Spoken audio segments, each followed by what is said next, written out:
여러분 혹시 그 영포티라는 표현 들어보셨나요? 몇 달 전부터 이게 유행 아닌 유행이 되고 있어요. 일종의 조롱의 표현이라고도 하는데요. 영어로 된 합성어입니다. 젊다의 영, 40대를 뜻하는 포티가 합쳐진 건데요. 어쩌다가 이게 비꼬는 말까지 됐을까요? 그 내용을 같이 한번 뜯어보실까요? 트렌드 팔로우 시간 대학내일 정은우 센터장과 함께합니다. 안녕하세요. 안녕하세요. 영포티라는 말이 원래는 이게 긍정적인 용어였다면서요? 맞습니다. 원래는 그 트렌드 분석을 하는 날카로운 상상력 연구소라는 곳에서 트렌드 2016이라는 책에서 시작된 단어입니다. 그러니까 거의 한 10년 정도 된 거죠. 그래서 근데 이때는 이제 영포티라는 게 상대적으로 좀 세련돼 보이고 젊어 보이는 40대를 뜻하는 조금 긍정적인 용어였습니다. 이제 10년 전에. 네, 지금과는 완전히 다른데 X세대라는 이름으로 이제 90년대 20대를 보낸 지금의 40대들이 여전히 좋아하는 브랜드나 이런 것들, 이런 자기 관리 이런 것들에 대한 현상이 이어지고 있는 걸 뜻하는 단어였는데 처음에는 우리 사회의 그런 액티브 시니어 이런 것들처럼 좀 긍정적인 단어로 사용이 됐었습니다. 그럼 언제부터 이 영포티라는 말이 네. 왜 그런 뜻 담고 있다면서요? 젊은 척하는 꼴이고 이런 이미지로 어떻게 다 바뀌게 된 거예요? 그 말씀하셨던 것처럼 비교적 최근에 좀 이게 유행 아닌 유행이 되고 있는 일인데요. 이 빅데이터 분석 플랫폼에 따르면 최근 1년 동안 온라인에서 영포티에 대한 언급량이 한 10만 4천 건 정도 언급이 됐는데 부정적 키워드와 연관된 비율이 한 56%로 절반이 넘었고요. 상대적으로 긍정 비율은 이보다 적은 37% 정도에 불과했었습니다. 근데 그러다가 이게 최근에 폭발한 게 이제 그 애플의 신상 스마트폰이 출시가 되면서부터인데 온라인 한 커뮤니티에서 이 신상 폰에 대한 어떤 지름신 방지샷 이러면서 영포티의 중요한 필수 아이템이라고 AI 이미지와 함께 이런 것들이 좀 유행을 하면서 굉장히 좀 조롱의 이미지로 변했고 또 한편으로는 이 스윗 영포티라고 해서 20대 여성들에게 주제도 모르고 치근대는 어떤 40대 남성을 조롱하는 밈들이 화제가 되면서 이 영포티 논쟁이 또 이게 세대 간에 불이 붙었습니다. 아니 그러면은 이게 왜 온라인에 그런 것도 있더라고. 영포티인지 아닌지를 자가 테스트하는 뭐 그런 것도 있다고 하는데 다른 세대도 아니고 왜 40대일까요? 그 한 방송국에서 2030이 생각하는 영포티의 특징 이런 것들이 요약한 화면이 이제 소위 말하는 짤로 유행을 했었는데요. 아마 여기 청취자분들도 한번 재미삼아 한번 들어보시면 좋을 것 같은데 자기는 이제 스트릿 해외 브랜드가 5벌 이상 있다. 그리고 외제차를 보유 중이다. 그리고 앞서 말했던 아이폰 신상을 쓴다. 그리고 SNS에 자기 표현을 활발하게 한다. 그리고 러닝이 취미다. 그리고 MZ세대 못지않게 트렌드와 밈에 빠삭하다. 라고 이제 요약을 했었는데 이게 청취자분들은 몇 개 정도 속하실지는 모르겠는데 사실 저희가 생각할 때 중요한 거는 본인이 영포티냐 아니냐가 아니라 이게 말씀하셨던 것처럼 왜 논란의 중심이 되냐 이거였던 것 같아요. 지금 앞에서 그 설문 그 내용을 보면 되게 젊게 사려고 하는 40대로 긍정적으로 보이긴 하는데 맞습니다. 이게 이제 싫어 보인다는 거잖아요. 젊은 세대한테. 그런 거죠. 그래서 이런 것들이 왜 논란이 될까라고 생각을 해봐야 되는데 사실 우리가 영포티 이전에 이대남 혹은 MZ 신입 이런 것들 중심으로 해서 어떤 그 젊은 특정 세대들을 일반화해서 부드러던 현상도 한번 상기해 볼 필요가 있을 것 같습니다. 그래서 20대 입장에서는 기득권이라고 생각하는 40대들이 본인들을 또 일반화하니 그리고 기득권 세력에 대한 어떤 박탈감, 반항 심리 이런 것들도 나타나는 것으로 보이고 있는데요. 저희가 이제 무엇보다도 이게 직장에서 이제 이런 현상들이 좀 많이 일어나고 있는데 아무래도 이게 한국 산업적 특성상 압축적 성장을 좀 많이 이루게 되지 않습니까? 그러다 보니까 직장 안에서는 그 성장을 좀 몸소 이룬 세대와 그리고 IMF나 서브프라임 위기처럼 이 과도기의 어떤 그 경제를 지나온 세대들 그리고 캠퍼스에서 또 코로나를 겪고 입사한 지금의 Z세대 그 정말 다양하게 이게 세대가 구성이 되어 있거든요. 그러다 보니까 이 세 가지 세대가 접촉하는 과정에서 갈등이 어떤 세대 갈등으로 번지는 경우가 덜어 있었습니다. 그래서 아무래도 40대 분들이 중간 관리직이나 리더 선배의 위치가 많이 있기 때문에 2030과 접촉이 가장 많은 기성세대일 수 있는데 이런 그 직장 내 갈등들이 또 세대 갈등으로 번지는 경우들도 덜어 있었습니다. 오히려 2030이랑 더 가까우니까 뭐 60대, 70대한테 이런 감정을 느낄 거는 아니고. 맞습니다. 그래요.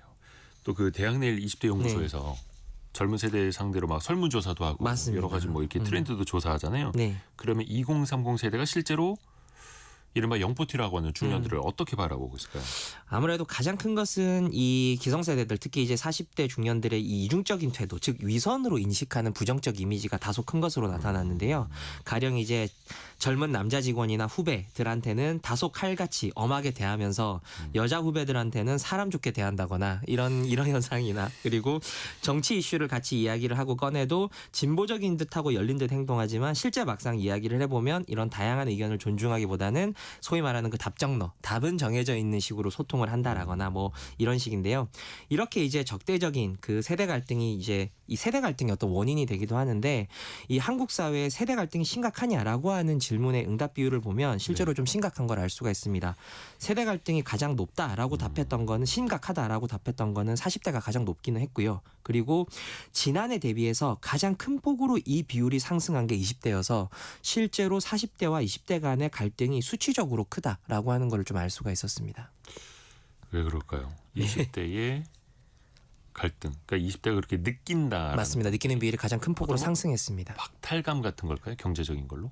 그렇습니다. 그 지난 이 코너에서 청년의 알뜰한 소비 생활에 대해서 네. 이야기를 나누면서 그때 20대의 실질 소득 상승분이 전 세대에 걸쳐서 가장 낮다라고 하는 이야기를 들려드렸었는데 꼭 그런 지표가 아니어도 사실 2030이 자산 축적 경쟁에서 가장 불리한 지위에 있는 거는 사실이지 않습니까? 그래서 이런 것들은 다들 공감하실 거라고 생각합니다. 뭐 예를 들면 주거비가 높아지고 있는 현상이나 고용이 불안정한 것들 이런 것들 때문에 사실 경제 그 금융시장에 참여하기가 쉽지 않은 세대이기도 한데 그들이 볼 때 이제 기성세대는 청년만큼 또 고통스럽진 않은 것 같거든요. 그러다 보니까 요즘 한창 또 그 갈등의 원인이 되고 있는 직장에서의 저성과 고연차자 그 구성원들을 보면서 또 더욱 그런 젊은 청년들이 박탈감을 느끼는 것 같기도 하고요. 또 아시겠지만 아무래도 이게 경제 성장이 불황이고 또 둔화가 될수록 모든 이가 이 분배 문제에 좀 집착하게 되는 경향성이 좀 생기게 됩니다. 네, 그러다 보니까 잘 나갈 때는 파이가 크니까 상대적 박탈감이 청년 세대들이 좀 덜하지만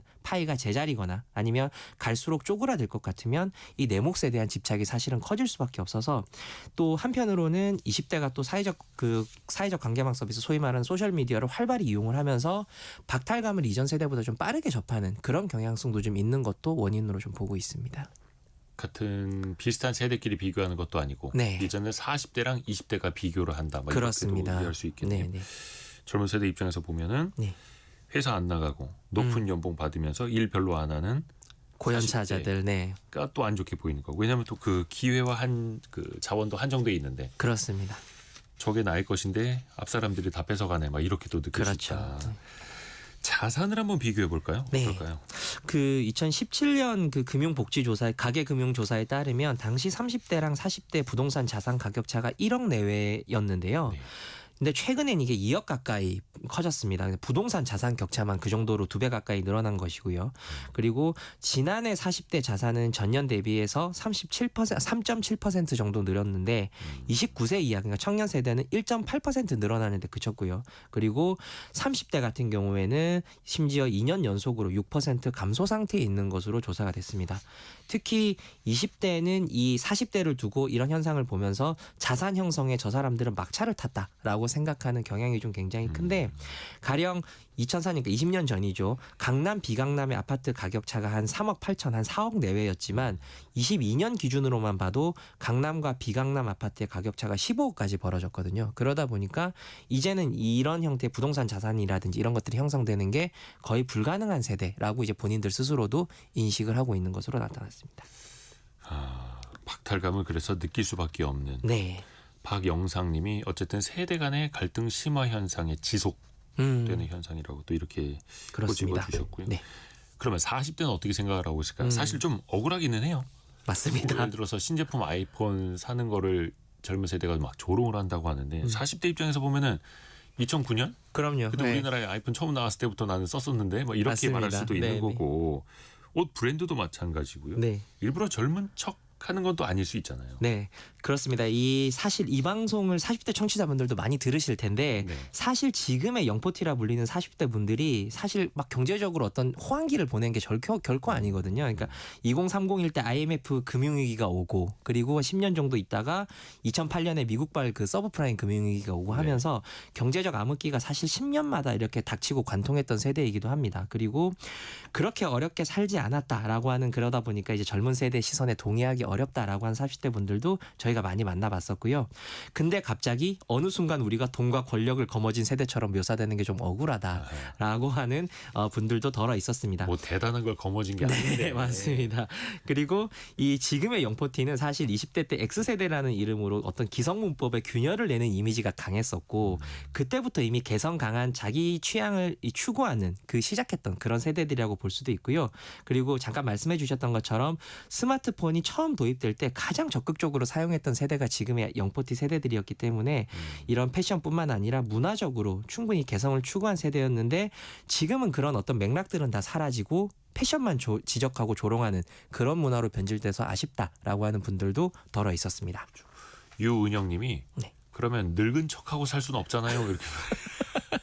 그래서 공감합니다. 젊은 척한다고 뭐라고 하면 그럼 우리는 늙은 척하고 살아가야 되니? 또 이렇게 또 반문할 수도 네. 있고. 이게 참 세대 갈등이라는 게 옆에서 또 조장을 해서도 안 되고 너무 또 크게 막 부각을 시켜서도 조금 물론이죠. 좋은 건 아닌데. 네. 근데 사실 한 20-30년 전만 하더라도 30대를 두고 아저씨 아줌마라고 하지 않았어요? 네. 지금 분들 30대한테 아줌마 아저씨라 하기는 좀 뭐하고 네. 오히려 그게 지금의 40대의 모습 아닐까라는 생각도 들어요. 맞습니다. 혹시 여기 방송 들으시는 분 중에 저희 대한민국 청년 기본법상의 청년이 몇 살까지인지 아시는 분 계실지 모르겠는데 말씀하셨던 것처럼 30대면 아저씨 아줌마다라고 생각하는 시대가 있었지만 사실 이 정부가 규정하는 이 청년 기본법상의 청년이 35세거든요. 35세까지가 이제는 청년이 시대를 우리가 살고 있고 네. 사실 사람들이 이제 결혼을 하거나 아이를 낳지 않겠다라는 게 아니라 이게 준비가 되면 하겠다. 즉 유예를 시키고 있다라는 측면이 조금 큰데 그러다 보니까 인생 주기가 좀 생애 주기가 전반적으로 지연되고 있는 측면도 분명히 있습니다. 그러다 보니까 이 한국의 중위 연령 그 고령화로 인해서 중위 연령들도 좀 상승하고 있는데 이게 이미 한국의 그 평균 연령이 2014년부터 40대로 올라섰고요. 또 이게 추정치이기는 하지만 한국의 어떤 평균 연령은 45.5세로 이 229개 국 중에 16위에 오를 정도로 평균 연령이 좀 높은 편이기는 합니다. 그리고 아시아에서는 이게 3위권에 속하고요. 그래서 사회적으로 아저씨라 부르는 사람들의 나이 기준이 고령화로 조금 높아진 건데 사실 그렇게 치면 아주 많은 사람들이 지금 영포티 조롱권에 사실은 들어가 있다라고 보시면 될 것 같고 앞서 한 청취자분께서 말씀해 주셨던 것처럼 이게 이름만 달라질 뿐이고 이제 이게 어느 정도 조롱하는 현상들은 다소 이어지지 않을까라고 보고 있기는 합니다. 네. 상징적인 이름인 것 같아요. 맞습니다. 네. 세대 간의 갈등의 상징적인 이름.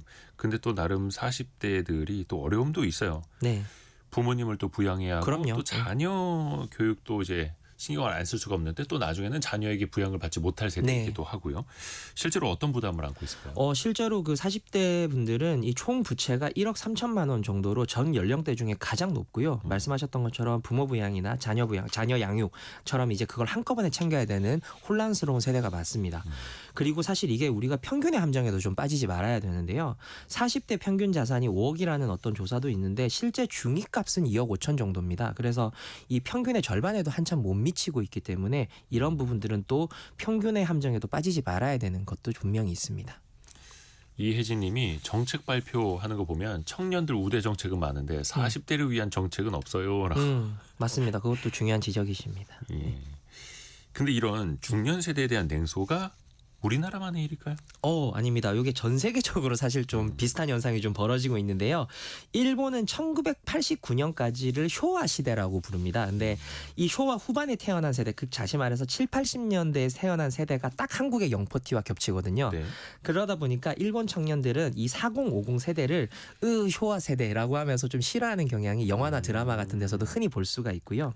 또 심지어는 조금 위험한 표현인데 노인은 해악이다라는 뜻의 노해라는 이 극 극단적인 표현도 서슴지 않고 있습니다. 일본에서. 네, 일본 사례가 그렇고요.